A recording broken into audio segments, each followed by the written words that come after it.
Thomas, the tank engine, has worked his branch line for many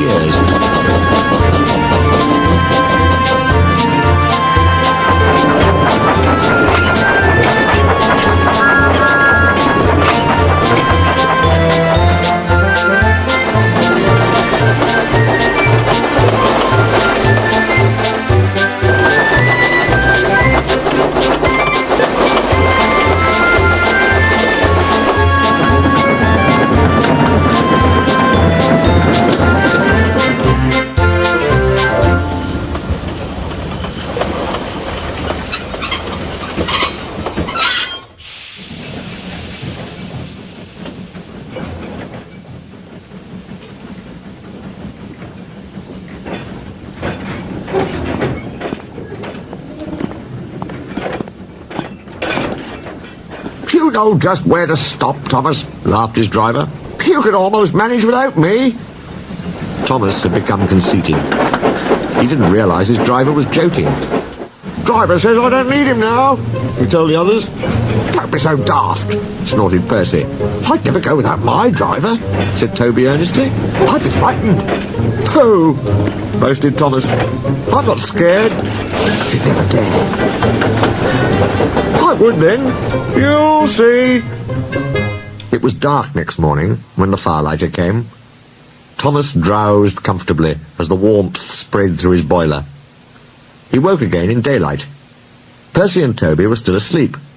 Thomas suddenly remembered. "Silly stick in the muds," he chuckled. "I'll show 'em. Driver hasn't come yet, so here goes."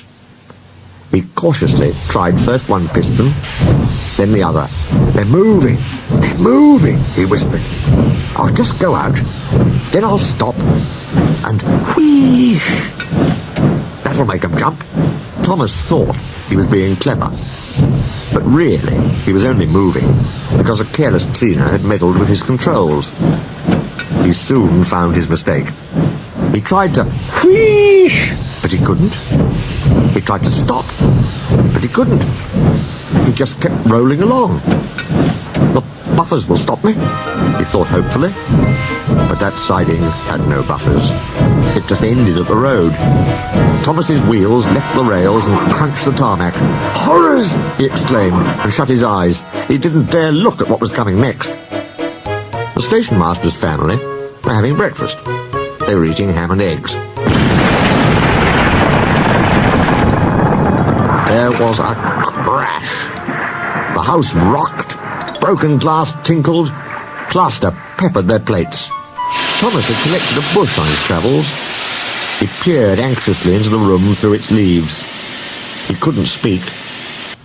The station master grimly strode out and shut off steam. His wife picked up her plate. "You miserable engine," she scolded. "Just look what you've done to our breakfast. Now I shall have to cook some more." She banged the door. More plaster fell. This time it fell on Thomas. Thomas felt depressed.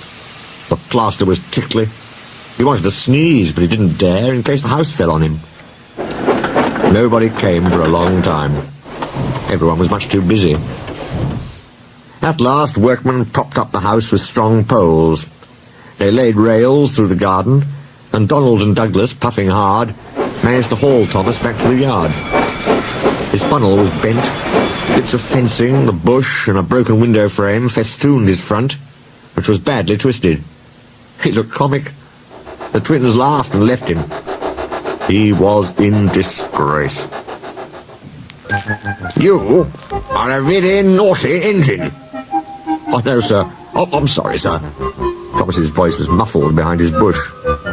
"You must go to the works and have your front end mended. It'll be a long job." "Yes, sir," faltered Thomas.